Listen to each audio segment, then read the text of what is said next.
On September 5, 1941, during a top-secret imperial conference held inside the Tokyo Imperial Palace, Emperor Hirohito directly questioned Japan's highest military leaders about the prospect of war with the United States.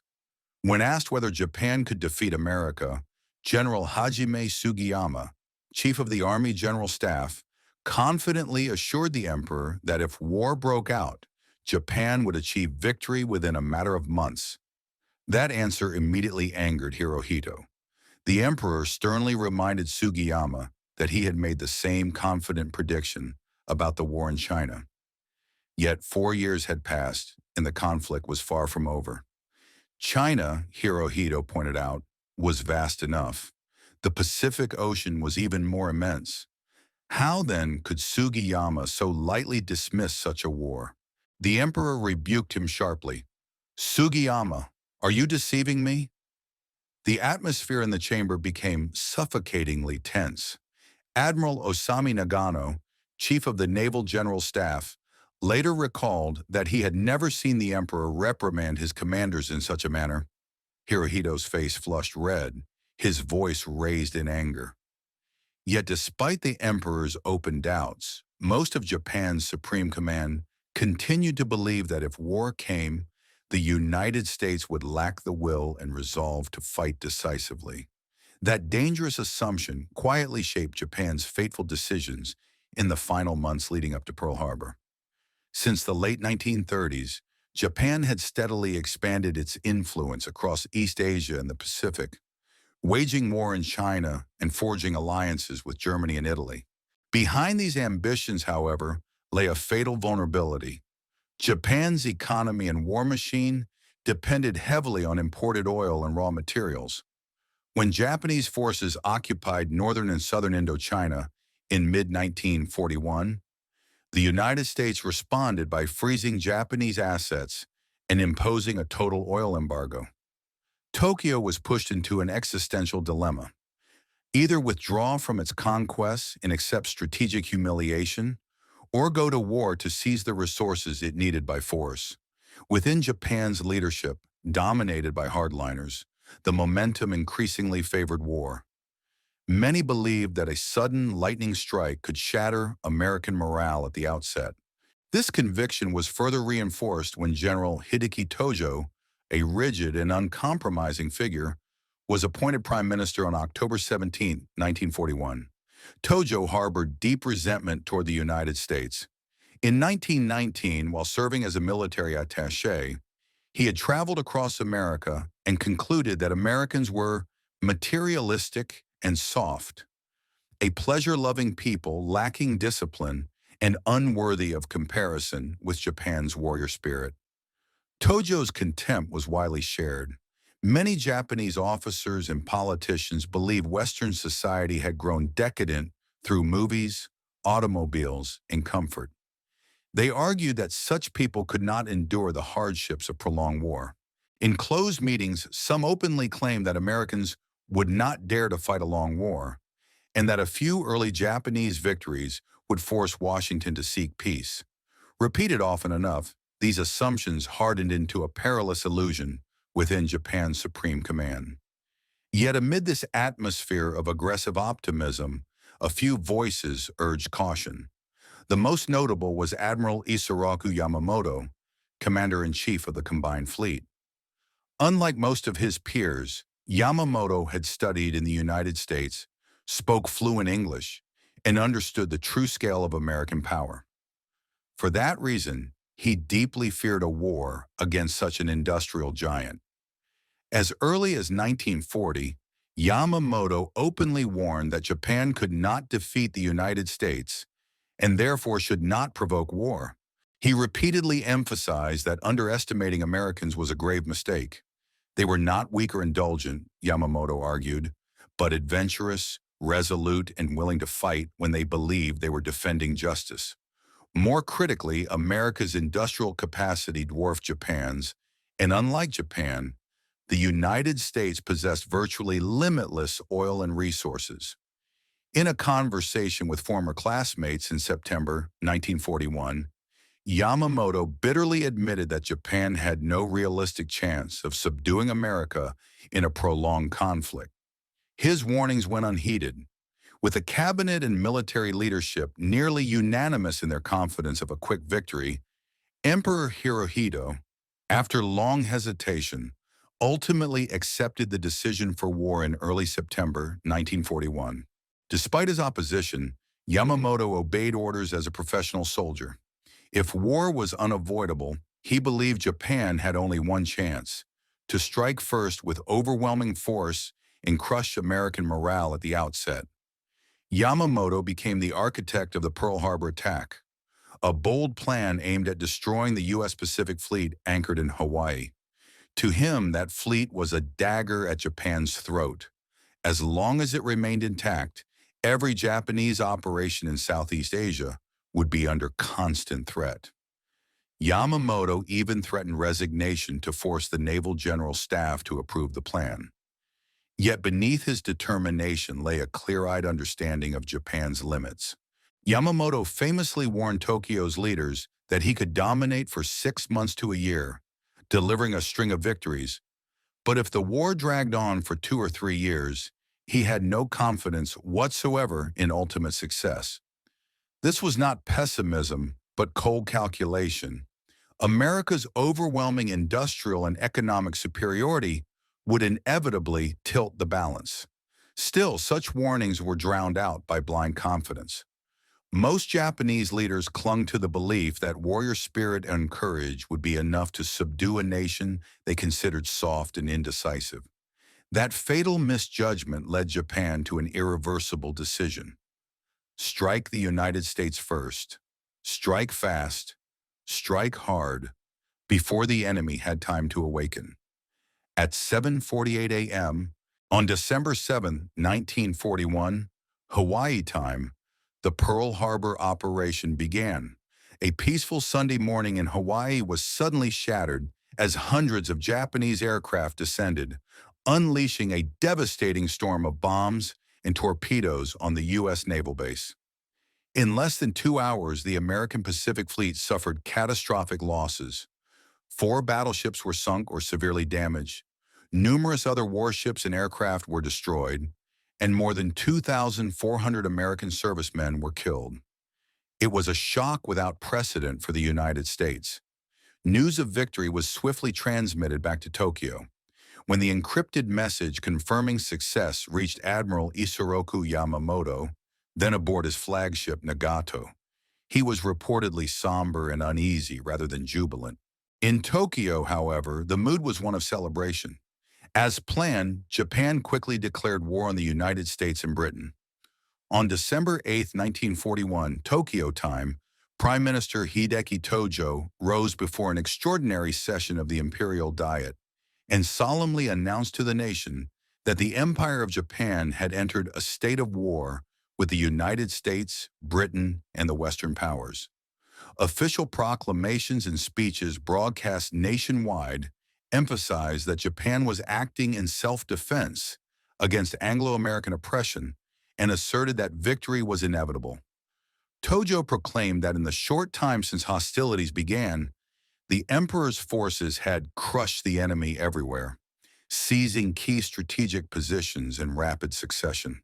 He claimed that the Japanese Navy had virtually annihilated America's principal fleet in the Pacific, and that imperial forces were advancing like a tempest on all fronts. Over the radio, the Japanese public heard lavish praise for historic achievements and assurances that the empire's destined moment had arrived. It appeared that the confident predictions of Japan's generals were being fulfilled. Japanese forces were advancing irresistibly, while the United States seemed stunned by the surprise blow. Indeed, in the opening months of 1942, fortune appeared to favor Japan on every front. Beyond Pearl Harbor, Japanese forces launched large-scale, coordinated offensives against nearly all Western positions across the Asia-Pacific. Within weeks, Japan seized Guam and Wake Island from the United States, captured Hong Kong, Malaya, and Singapore from Britain, surged into the U.S.-held Philippines, and overran the Dutch East Indies. Most dramatically, elite units under General Tomoyuki Yamashita defeated a far larger British Indian force to capture Singapore in February 1942, an event that electrified Japanese public opinion. In March 1942, Prime Minister Tojo convened another extraordinary session of the Diet to celebrate what he called a historic victory.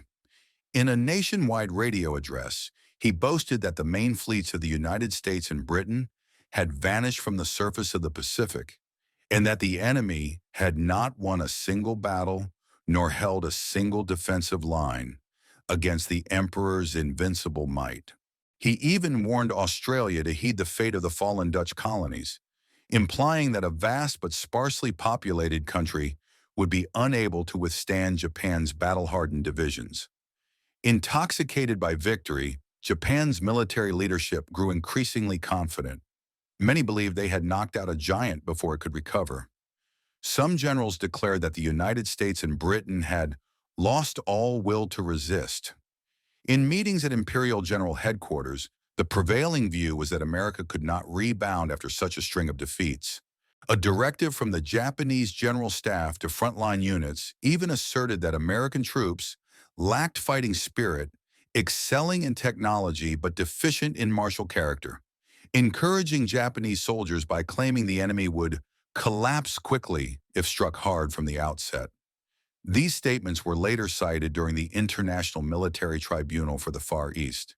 In short, many in Tokyo believed that Americans truly would not dare to counterattack, or if they did, that any response would be weak and merely symbolic. Buoyed by this confidence, Japan's Supreme Command set its sights higher, to eliminate the remaining American and Allied bases across the Pacific and forced Washington to negotiate on terms favorable to Japan.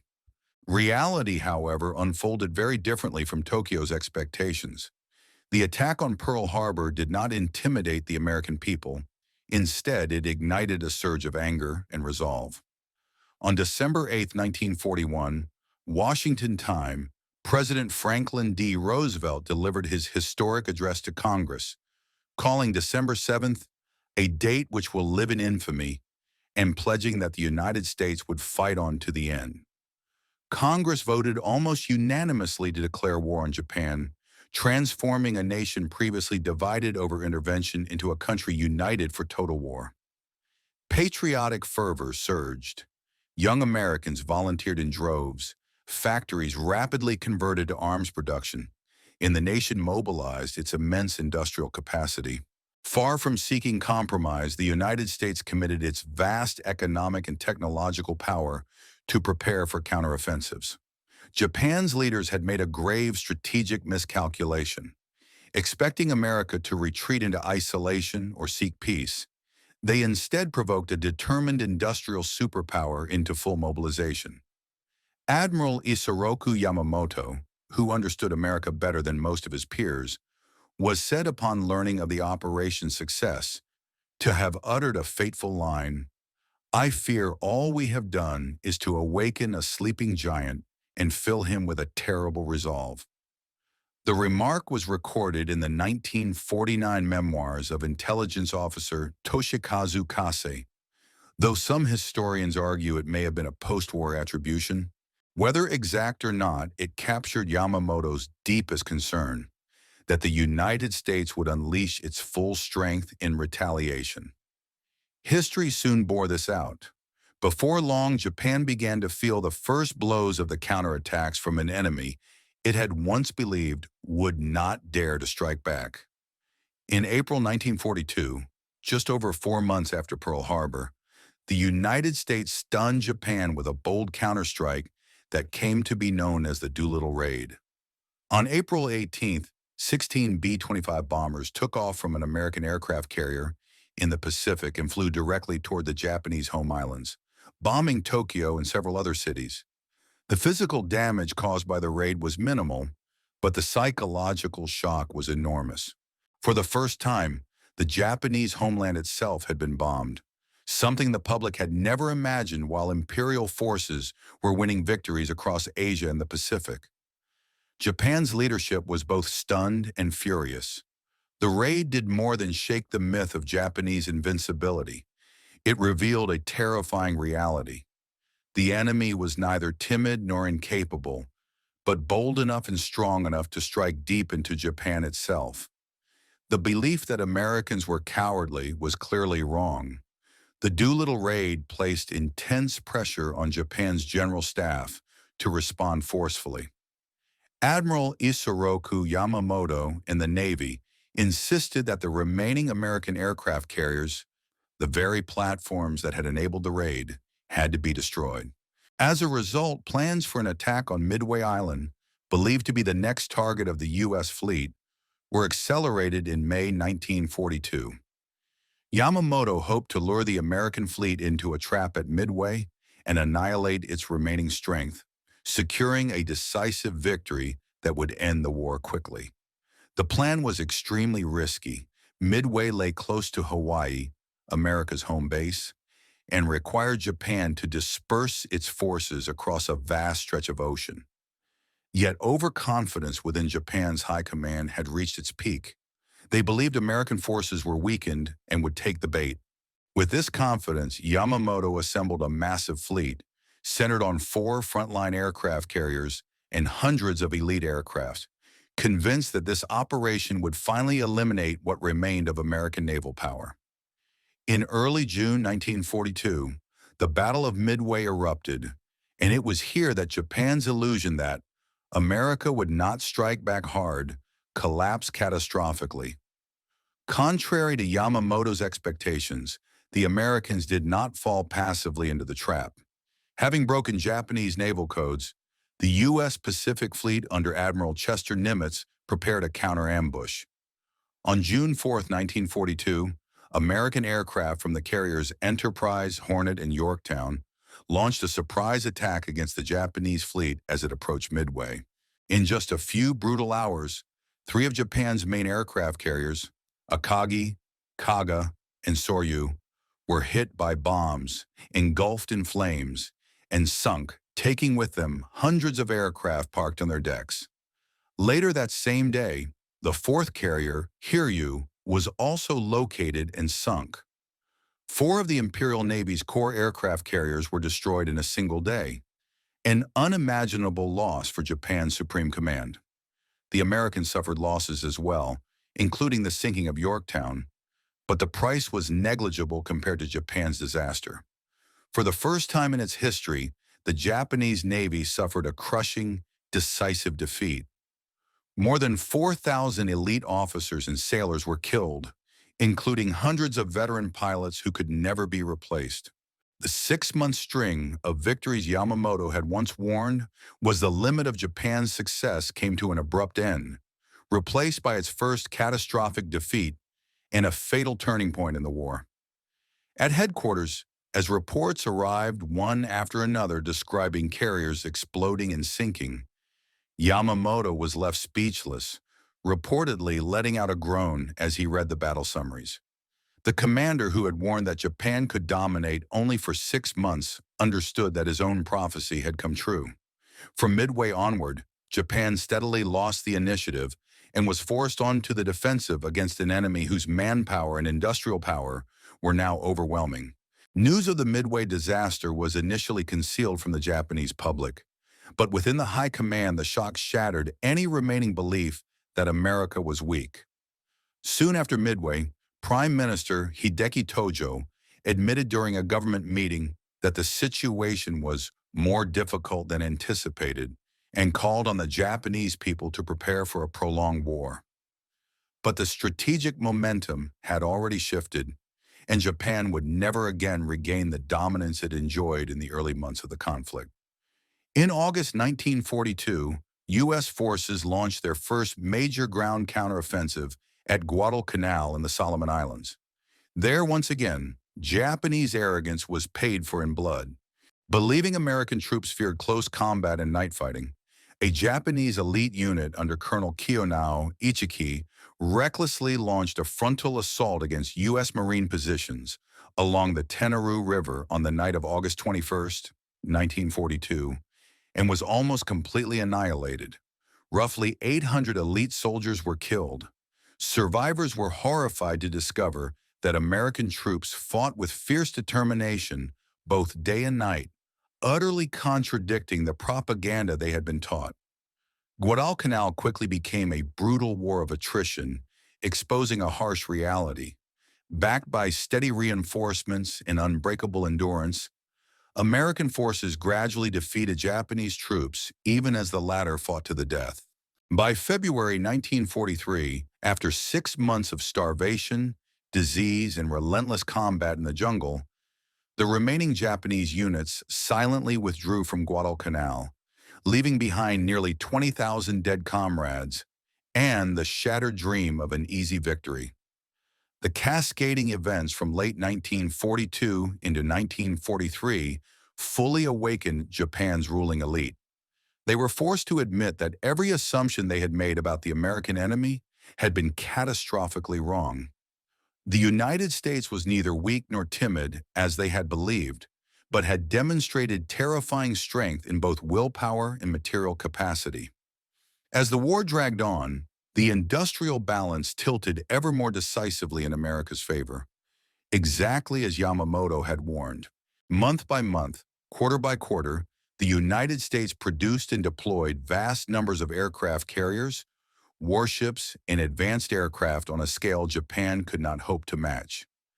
By mid-1944, the Imperial Japanese Navy had been largely swept from the Pacific, and Japan's skies were open to relentless American strategic bombing. The once arrogant Supreme Command sank into paralysis and despair. Many leaders chose death rather than witness defeat. Admiral Yamamoto was killed in an American ambush in 1943. Prime Minister Tojo resigned in 1944 and later attempted suicide unsuccessfully when captured by U.S. forces in 1945. In August 1945, faced with the unprecedented devastation of American atomic bombs and the Soviet Union's entry into the war, the Japanese emperor issued an unconditional surrender to the Allies. World War II ended, leaving Japan in ruins and millions of lives lost.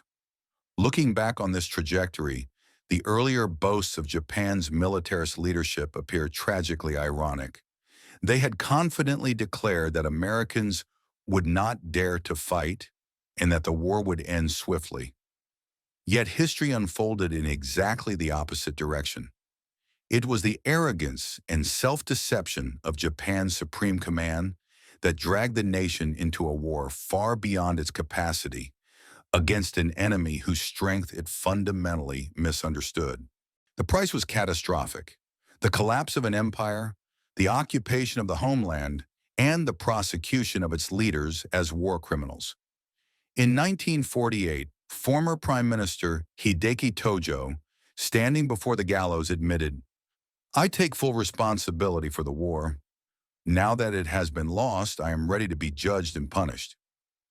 That belated confession closed one of the bloodiest chapters in history and left a bitter lesson for future generations. Never underestimate your enemy, and never intoxicate yourself with dangerous illusions. It was precisely the false belief that America would not dare to counterattack that led Japan and its people down the road to ruin.